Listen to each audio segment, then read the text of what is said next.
Here we have it, ladies and gents. One of my most wanted Death Battle episodes has now released. I've had my top 200 matchup list done for a while now, and like everyone else in the community, I ranked this episode pretty highly. It was my number 21 most wanted to be exact. I absolutely love Spawn, but I've never been the biggest fan of Ghost Rider, which is really strange because I've been a Marvel fanboy my entire life. I'm ready for Death Battle to make me a fan of this character though. With how great their analyses have been as of late, I'm sure we are in for such a treat. No more stalling. Let's just get into that first analysis. Yeah, this still didn't really sell me on Johnny Blaze as a character, but this rundown is still really good. It covers the origins of Johnny Blaze, how he sold his soul to Mephisto to cure his dad's cancer. For the first time in a while, Death Battle told a joke that actually made me chuckle. They said that Johnny Blaze's adopted father, Crash Simpson, finally lived up to his name and got cancer. This is such a stupid joke, I love it. I was really curious why they made a Wumpa Fruit reference right after, but like, no shit. Crash is his name. I'm an idiot. Although Wumpa Fruit doesn't actually save Crash in any way, Aku Aku would have been a better reference, but it definitely doesn't flow as well and isn't as funny, so I'll accept it here. I really like how they told Ghost Rider's story, defining Johnny Blaze as a character before moving on to Zarathos, talking about the history of Zarathos and that he is both angelic and demonic, which is a big connection he has with Spawn, before finally ending by talking about their shared stories moving forward and where they are now. But here's a few notes I want to hit.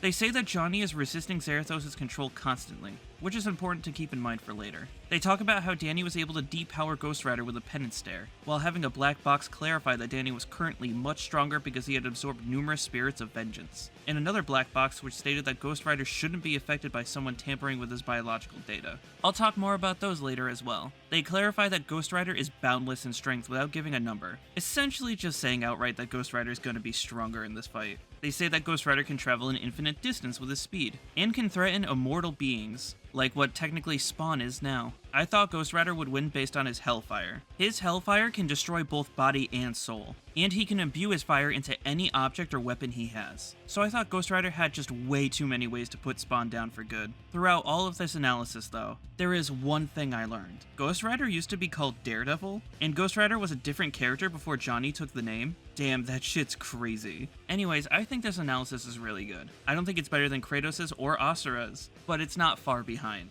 Now, onto the one I'm excited about. Spawn's analysis is also really good. We can see the similarities between these two characters. Spawn was also fused with a demonic creature called Letha after making a deal and being tricked by a different King of Hell. Malbogia gave Hal Simmons exactly what he wanted. He got to see his wife one more time. Well, see her start a new family with someone else, that is. That feels like such a stab in the back, huh? It almost makes you want to seek vengeance against the guy that screwed you over. Well, I'm not even sure if that's the worst thing Malbogia did to him. Al Simmons is a black man, but even though he can shapeshift his body into pretty much whatever he wants, he can only turn himself into a white man. Boomstick calls this petty trolling, but this is so much worse than that. This is the biggest fuck you I've seen in any series ever. Ghost Rider and Spawn have many similarities, but they do have their differences as well.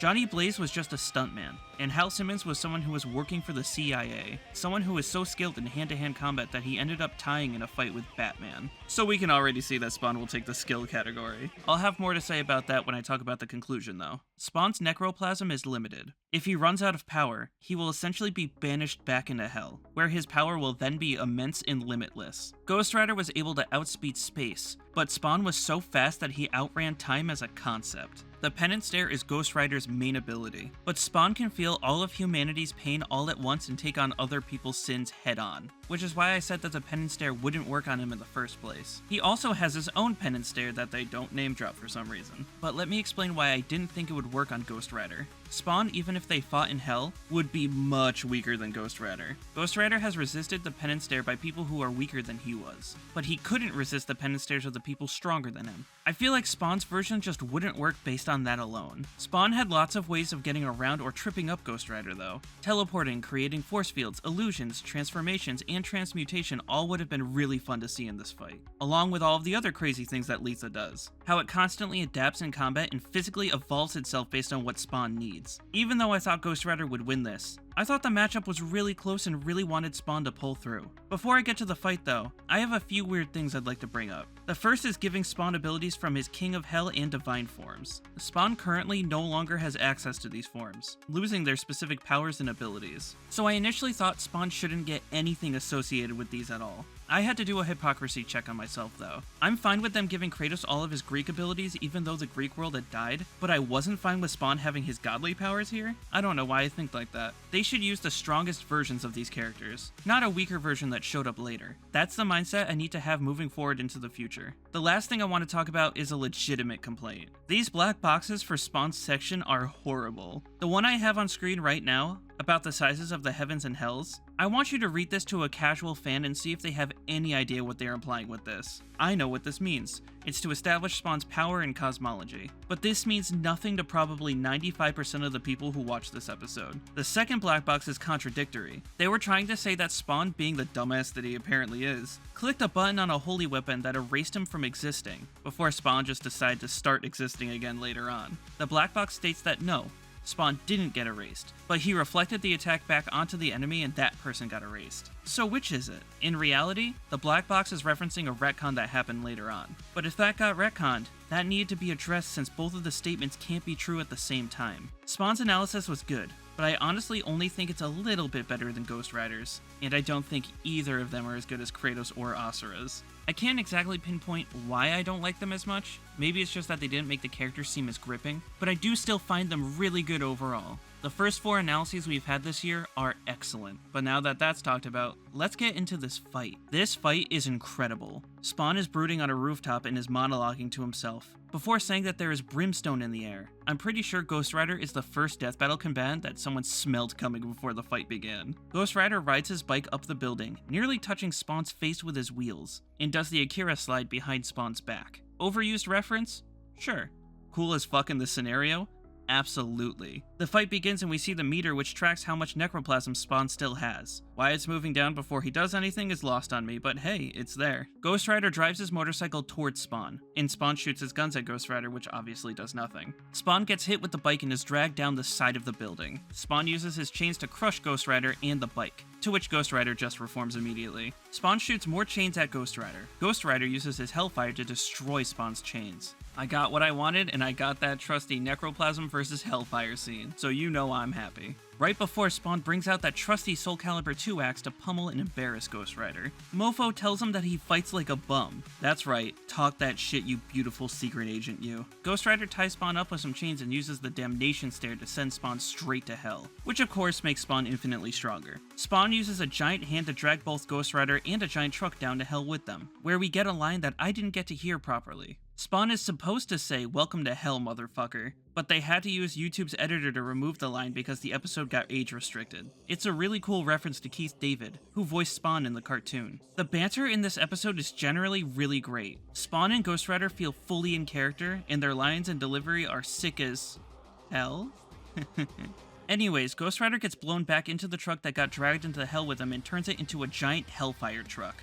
The truck starts driving towards Spawn, where for some reason Spawn stops time? Oh, hi Sans, but why did Spawn stop time for this? It's literally just a truck. This would have been a great time to use his transmutation, not his time stop. I would save that for when Spawn is getting overcome with Hellfire. The truck gets destroyed as well as all of our hopes of ever seeing Sans in death battle. Zarathos then forms from the Ghost Rider's skull, which is actually such a cool scene. And I mean, come on. Spawn says, "I'll be damned," and Zarathos says, "Yes, you will." They are just so fucking cool. Zarathos shoots some chains out at Spawn while saying Scorpion's favorite line, "Get over here." Look, I'm down for referencing all these skeletal characters, but this line doesn't work here for me. Scorpion says that line because he is literally dragging them towards himself to lay out some sick fighting game combos. Zarathos says this and then throws Spawn around the arena. He doesn't really bring him close at all other than one scene. I do like the scene itself, I just don't like the reference that much. Spawn eventually gets thrown into the ground and Zarathos tries to destroy his soul using Hellfire, which Letha blocks for a moment before Spawn goes into his holy form. Could Letha block Zarathos' Hellfire? I'll actually buy it, if it's only for a moment at least. Now we get the big boy scene though. Heaven and Hell now represent Spawn and Zarathos, and whoever has the advantage in the fight gains control of the actual fucking background. The Heaven background looks noticeably better though, and Hell doesn't really look like any Hell in Marvel's cosmology, at least not one I recognize. So it's a bit weird, but that is a nitpick of a nitpick. I also love that Spawn is tiny compared to Zarathos. It's so adorable, look at little Spawn. The fighting they do in this scene is kinda meh though. They're just really punching and kicking each other, and I don't feel like they would fight like this. But with the background effects constantly changing, it's hard to say that this scene is inherently bad. I will say that this one shot specifically looks almost exactly the same as the scene in Kratos vs. Asura's storyboards. One character gets juggled in the air before getting stomped down by a strong attack. I'm now more glad than ever that Devil Artemis changed that scene, because it really would seem really repetitive now. Spawn eventually disintegrates Ghost Rider's body, and Ghost Rider with only his head uses his chains to tie up Spawn and rip his wings off. Damn, that's so brutal. Spawn then references his fight with Lobo. Even lifting the same animation for this shot? I'm not sure on that one. Ghost Rider attempts to use his penance stare, and Spawn either reflects it or uses his own penance stare to make Zarathos feel the pain of every single penance stare that he's ever done, which stuns Ghost Rider for a moment, just long enough for Spawn to rip Zarathos away from Johnny's body. Johnny gets thrown back into Hell and Zarathos gets absorbed by Spawn, which is something we didn't know could happen because they never went over it in their analysis, but they do bring it up in their conclusion. Also, Spawn got his wings ripped off, right? Well, they immediately reappear right after. Did Spawn regenerate his wings? Maybe. But I think it honestly was more of an oversight than anything. I think it's an easy mistake to make, so no hate here. The last thing I want to bring up is the song. Hell's Angels is up there as one of my favorite death battle songs ever done. It's a perfect vibe for this fight. A heavy metal song with Tyson Yen as the singer? Sign me the fuck up, baby. The song and the lyrics both perfectly encapsulate this fight. Two anti-heroes with hellish powers reflecting on the differences between things like killing and saving. I don't think any song this year will top this one for me.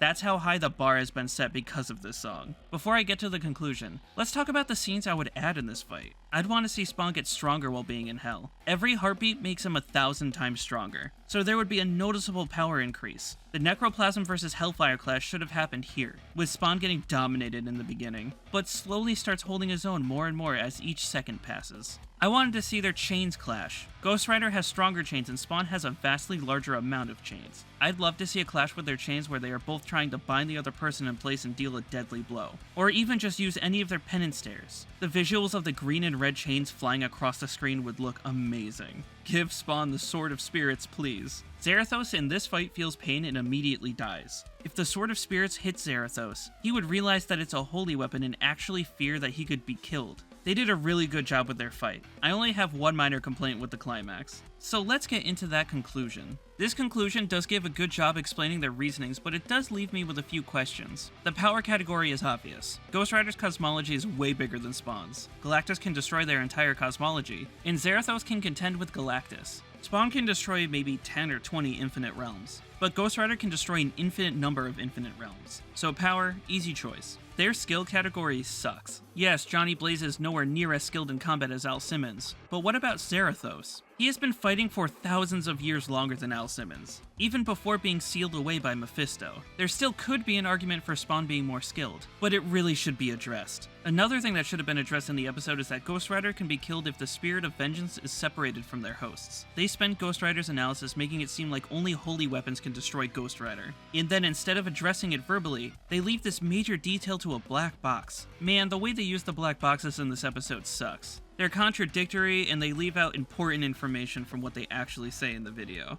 Most people don't read these, so I wonder how many people either didn't understand their research, or just left confused as to how Zarathos died. I don't mean to sound too negative because it's honestly not that big of a deal, but it is something I noticed that bothered me a bit about this episode. The versatility category? No shit. Spawn has way too many reality warping abilities, especially if you composite all his forms. Spawn can do a shit ton of things that Ghost Rider can't contend with. Stopping time is a big one. My issue is that with how badly Spawn is outpowered, I'm not sure if he'd be able to do much lasting damage to Ghost Rider. Plus, Ghost Rider can resist a lot of what Spawn does, which does lead well into the last category, resistances. Of course, they'll bring up why the penance stare wouldn't work, yeah, no shit. But then they brought up how Spawn rewrote reality to bring himself back to life. Let's forget about the part where they said that Spawn actually reflected the effects of the staff. How long did it take for Spawn to come back? because if it was a significant amount of time, then it would be another Kratos versus Asura situation, where Asura could come back, but technically the fight is over. My question would be who would realistically make the kill first. Don't get me wrong, I still think Spawn could win. I would just need a little more convincing that his win cons are more reliable. He can rip Zarathos out of Johnny, but I'm not sure how he would get close enough without Ghost Rider obliterating him with Hellfire. Maybe Spawn can do it when he stops time? I'd actually buy that conclusion. Way better than stopping time for a single truck. Spawn also has the Sword of Spirits, which would kill Ghost Rider. But again, the question is how would Spawn get that close without dying? Their actual explanation leaves a lot to be desired. They say that Ghost Rider straight up just can't kill Spawn. I really wish they expounded on how Spawn could die in their debate, but they don't give any context. Meanwhile, I do agree that Ghost Rider having his soul manipulated could work. But reflecting the penance stare, I would need to know more about the penance stare itself and more about Spawn's reflection. They say that transmutation would work on Ghost Rider even though they said before that it wouldn't. And they say that Spawn could just rewrite reality, which is a good point, but I don't think Spawn would do that based on a single encounter. Notice that they didn't talk about speed. Ghost Rider can travel fast enough to pass infinite distances and Spawn move fast enough to break the concept of time. There's different ways to interpret who's faster, but I think generally people would agree that Spawn has the speed advantage. But maybe speed just really wasn't that important to their conclusion, so they didn't discuss it at all. My takeaway from this conclusion is that this fight was completely one-sided. What I thought was a near even debate ended with them saying Ghost Rider literally can't do anything to achieve a victory. And that's such a shame. It kind of soured this matchup a bit, and I'm trying to find out why. I wanted Spawn to win, so why can't I just accept their verdict? I'm not sure. Maybe I just need a bit more information. If I'm being honest though, a lot of my complaints are very minute, things that really would only bother me. So overall, I can't really dock points that much. I think a good grade to give this episode is an A-. There was some choreography in the animation I didn't like, and the conclusion needed some more explanation, I think. I'm not saying Death Battle is wrong, I just want to see more of their research. Both analyses were really good, but Spawn's had a contradiction between what was said in the episode and what was said in the black box. As for someone who has wanted this episode for a really long time, I think I'm pretty happy with the final product. But what did everyone else think? Did this episode live up to your expectations? Let me know in the comments below. Until next time, take care and have an amazing day.